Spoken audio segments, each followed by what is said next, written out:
let's talk about some of the lesser known Google apps. So we're going to go back to my Google Calendar here, because inside this grid, that's where all of the Google apps house. Most people don't know YouTube is actually a Google app. Things like they have forms and photos. These are all different Google apps that we may not know about. I want to touch base on forms. This is my little hidden feature. This is probably one of the things I use most commonly because it allows me to create something that people can respond to that looks really professional without a lot of effort. Now there's templates up here you can start with, things like event registration, things like workshops or t-shirt signups. You can start with just a blank slate if you want to create your own and have a little bit more flexibility.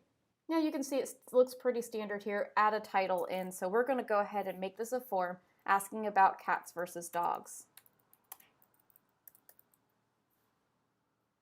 Now as I hover over an individual question, it gives me as default a multiple choice, but I can change that. If I go to the right here, I can do everything from a short answer to drop downs to even linear scales. I'm going to go ahead and use a drop down. So I'm going to say, do you own a cat? First option being yes, second option being no. And you can see as I start clicking, they will add more options in. On the bottom here, we have the ability to make that a required question.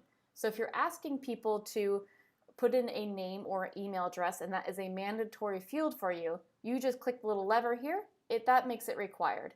If I want to use a very similar format without a lot of work, I can duplicate that question over. Click on duplicate, and I can change this to maybe dog. And now I have a whole nother question without having to retype and recreate the question entirely. If I want to add another, I don't have to necessarily duplicate every time. On the right-hand side, this is going to be your main bar. I click on the plus sign to add a question, and let's say we want to do a linear scale. How much do you like dogs? And you can either do 1 to 4 or even to 10. We'll do a 10 scale. And then your label determining what end of the spectrum each one is. So I can say this is dislike and this is love. And so now they can choose on a scale from 1 to 10 how much they actually like dogs. Click the plus sign again, and let's go ahead and choose a date. When would you like to attend dog training?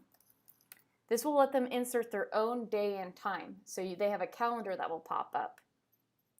Now if I don't want to just do questions, I want to add a little bit more pizzazz to this, I can add titles. So if there's certain sections of questions, I can add a title right in here. So maybe this is the dogs section, and I can add a description. This section is about dogs. Now you'll notice my title is below the dog questions themselves. I can rearrange this. If I drag my pointer right up here, I've got 3 little dots by 3 little dots. If I drag that, I can rearrange not just titles, but even questions. So that way if I add something in, I feel I need to add something in the middle, you can do that. Now you're not just limited to text. You can add images as well. Now most of us, when we're going to look for an image, if we don't have one already, we're going to do a Google search. The beautiful part about using a Google app is the fact that Google's integrated right in. So if I scroll over the top here, you'll notice I can upload my own image if it's on my computer, but I can also do a search right from within Google Forms. So if I'm looking for dog photos, it's going to bring up all of these dog photos from Google for me. And I can sort by color. So if I know I want a purple dog, I click on purple, and there's a beautiful little purple chihuahua with a butterfly in its nose. Can't get cuter than that. Click select, and so now I have that picture right in my form for me. I can do the same thing with videos. If I click add video, I can either enter the URL of a video that I already know, or I can search YouTube to find a dog. So here's some funny dog compilations. I want to add that in. Now this is getting awfully long. The next one is I can break these into sections. Sections will allow you to create separate pages within each form. So if I click section, I can title this the cats section. And you can see this will be a separate page, and I can drag questions as I want. Now you can also customize the look of this. Maybe I don't like the purple at the top. If I click on the little palette here, I can either change to one of their pre-selected colors, or I can create my own photo and have it auto-create a form that matches that photo. If I click in the bottom right-hand corner, I can either upload a photo or choose from my own albums. So let's grab a nice picture of the Springfield College sign here. I can drag. That way it goes through and grabs the whole photo, hit select, and it's going to auto-process my theme to match all of the Springfield College colors in this photo. So it pulled out the green from the grass, and you notice now my section headers now are green. Now I want to see what this looks like for other people going to my form. If I click on the little eyeball in the top right-hand corner, I can preview it to see what it looks like on their end.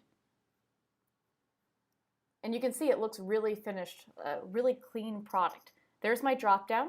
So there's the yes, no that I entered in here. So do I own a cat? No.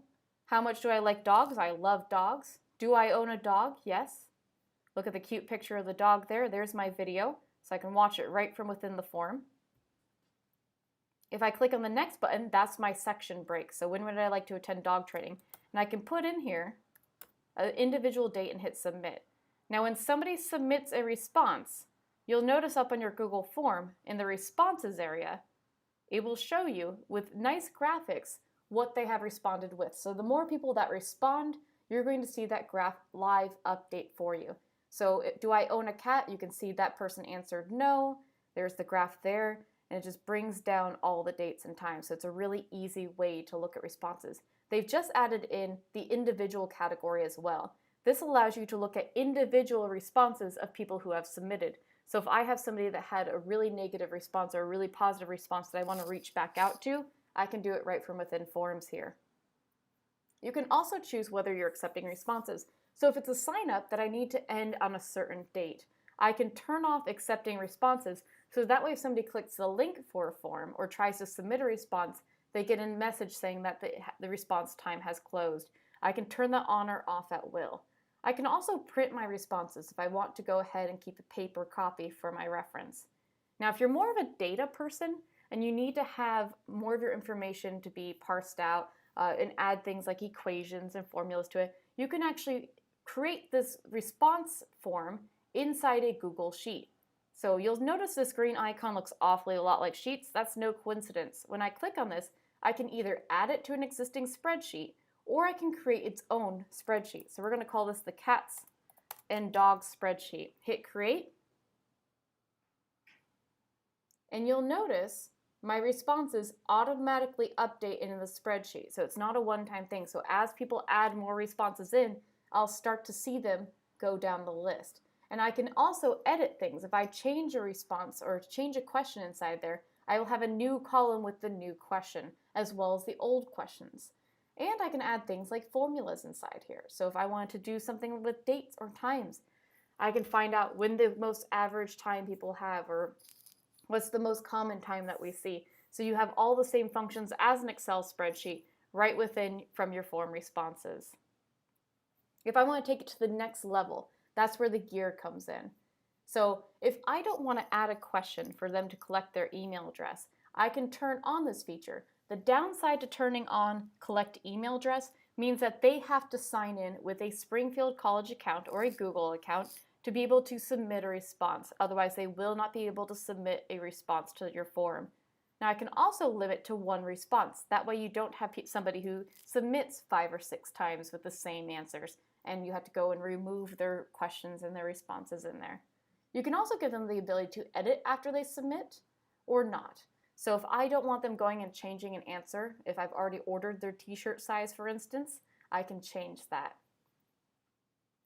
You can also choose how the form itself is presented. I can show a progress bar, specifically if I have a really long form inside there.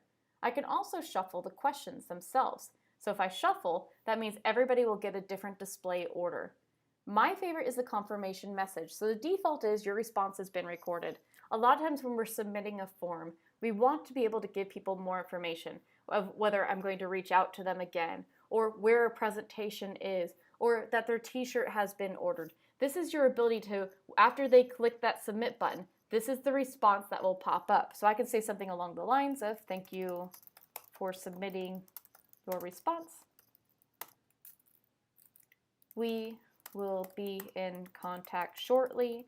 if you have any questions, you can contact you, and you can get the idea there. Now, recently added to forms is the ability to do quizzes. Now, this quiz is not the same as a Moodle quiz. It will not automatically go into your Moodle gradebook or your Blackboard gradebook or any other LMS. This is just a quick way to check for understanding. So if I wanted to create a quick and easy survey or quiz, I can make this now a quiz, and I get some more different answers and questions so I can see what was missed, what were the correct answers. It makes the form more of a quiz style instead of a form itself. Now, if I wanted to send this, I have the ability to either email it to people, and where they have a link and they go to this nice form, or I can actually include the form inside the email itself to where they're selecting different options.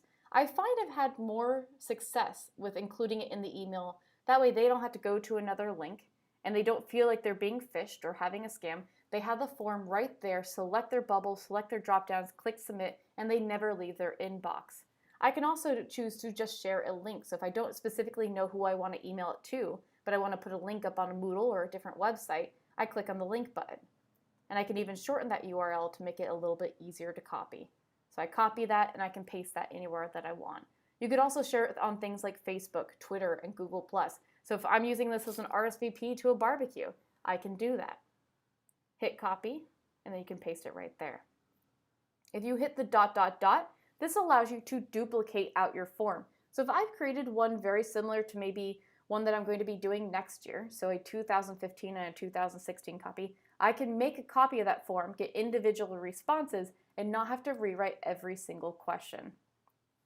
You can also add collaborators. So just like we do co-authoring in Google Docs, you can do the same thing in Google Forms. So if I add collaborators, that person can now edit and change questions on my forms and look at the responses with me. So it's not just an individual thing. The best part about Google Apps is they are so collaborative and that you can work together with people in the same type of application.